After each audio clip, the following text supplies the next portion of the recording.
అర్థం కావట్లేదు. శ్మశానానికి వెళ్ళాలంటే ఈ రోడ్డు పక్క నుంచే కదా వెళ్ళాలి.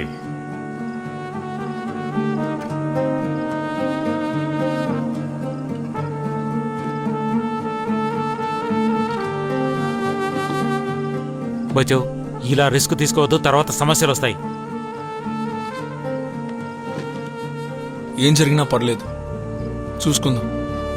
రే బచ్చో, రేయ్ రేయ్ రేయ్, ఆగరా. వచ్చు రేయ్. అమ్మా, రేపు నాన్న వస్తున్నారు. కనీసం అమ్మాయినా చూడొచ్చా? కుదురుతుంది, ప్రార్థించండి.